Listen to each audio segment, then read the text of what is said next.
If you had to choose one person in the world who was closest to you, whom you would say that you love the most, who would you choose? For me, it's my wife. She's awesome and I love her. Steve, who would it be for you? It's got to be your wife too. Great. I'm glad you didn't say my wife, that'd be weird. My name is Aaron. In this video, I want to show you how to treat those closest to you.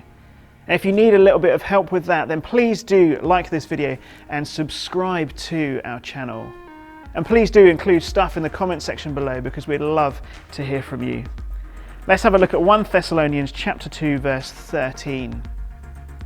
And we also thank God continually because when you received the word of God, which you heard from us, you accepted it not as a human word, but as it actually is the word of God, which is indeed at work in you who believe. For you, brothers and sisters, became imitators of God's churches in Judea, which are in Christ Jesus. You suffered from your own people the same thing those churches suffered from the Jews, who killed the Lord Jesus and the prophets and also drove us out. They displease God and are hostile to everyone in their effort to keep us from speaking to the Gentiles, so that they may be saved. In this way, they always heap up their sins to the limit. The wrath of God has come on them at last. But, brothers and sisters, when we were orphaned by being separated from you for a short time in person, not in thought, out of our intense longing we made every effort to see you. For we wanted to come to you. Certainly I, Paul, did, again and again, but Satan blocked our way. For what is our hope, our joy, or the crown in which we will glory in the presence of our Lord Jesus when he comes? Is it not you? Indeed, you are our glory and joy. Imagine that it was proved that the Bible was false, that God wasn't involved in it, that it was just written by people. What reason would you have to keep reading it? Why don't you pause the video and comment in the comment section below and share what you think. How do you think people would justify reading the Bible if it had been proved false? Now, Paul makes this point in verse 13. But he's encouraged that the Thessalonians received the word of God as it actually is, not just as the words of some random people, but as the word of God. The great thing is he uses proof. How does he know they believe that the good news of Jesus is from God and not just people telling stories?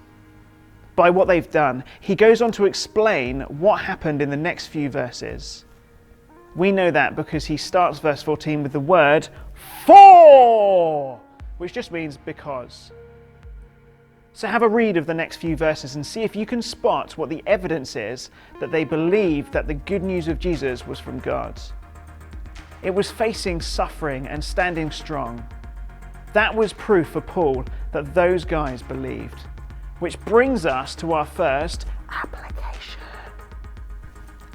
Does your life show that you believe the words of God? Could you face direct suffering? Did you see that then?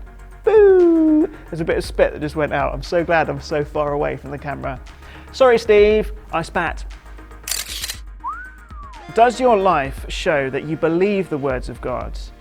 Could you face direct suffering for what you believe and still trust the Bible when it says God is good? Steve, I think we should make verse 13 our tagline for the Bible Applied, which could say the Bible Applied, the word of God at work in those who believe. It might be a bit wordy, but who cares?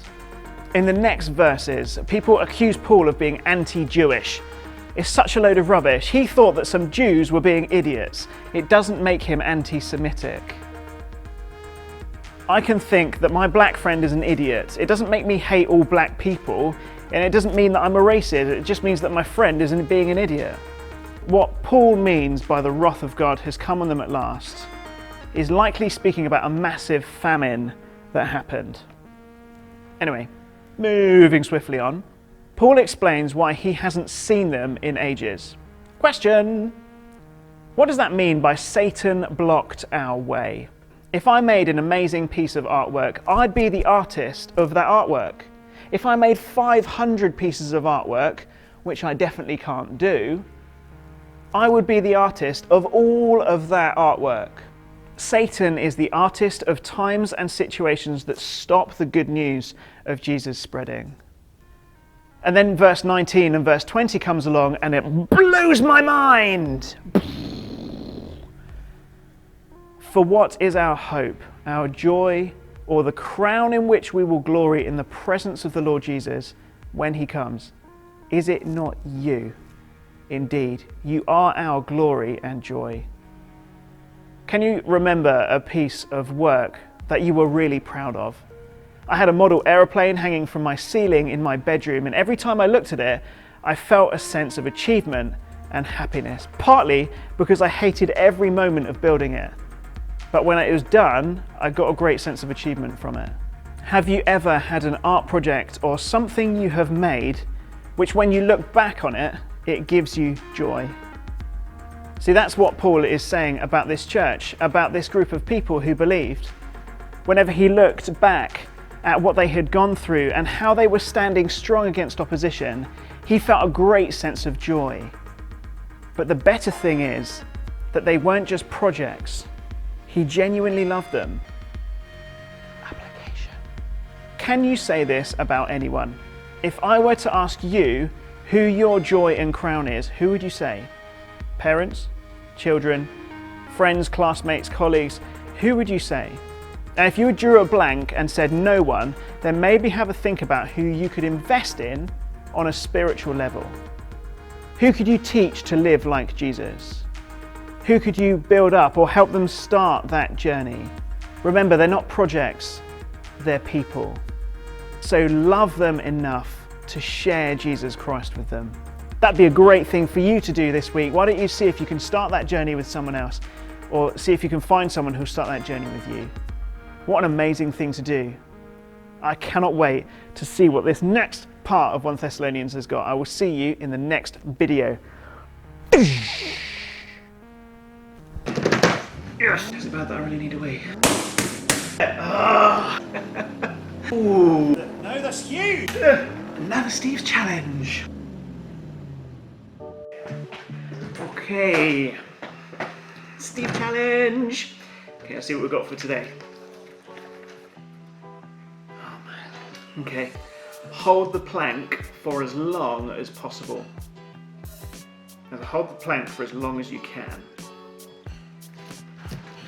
Okay, if you think that you can hold the plank longer than I can, then grab a camera now, just get your phone out, film yourself doing the plank and then upload it to the Facebook group for the Bible Applied. Alright, so get your films uploaded there, see if you can do the plank longer than I can. Here is me doing the plank. I haven't done any stretching at all for this, so this is just going to be cold. I'm back at home on my lounge floor at the moment, so this is going to be as good as I can do, just completely cold and off the cuff. But here we go. See if you can beat this time. My wife is filming. We've put a timer on so that you know that I'm not pausing or slowing down the video. Okay, so none of that in the group, please. All right. Okay, you ready? Here we go. 3, 2, 1, go.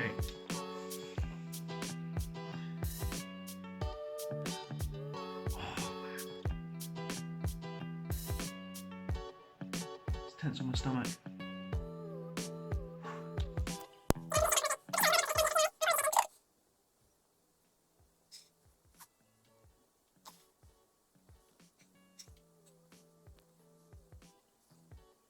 Do you want to just prove that I'm straight still? Because I think I am. Can you? Is that okay? Yep. Okay.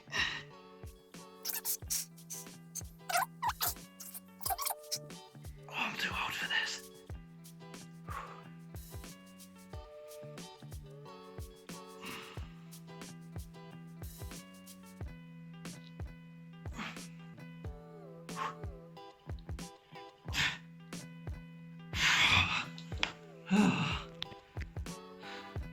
What was the time? Not quite 2 minutes. Oh, rubbish, really.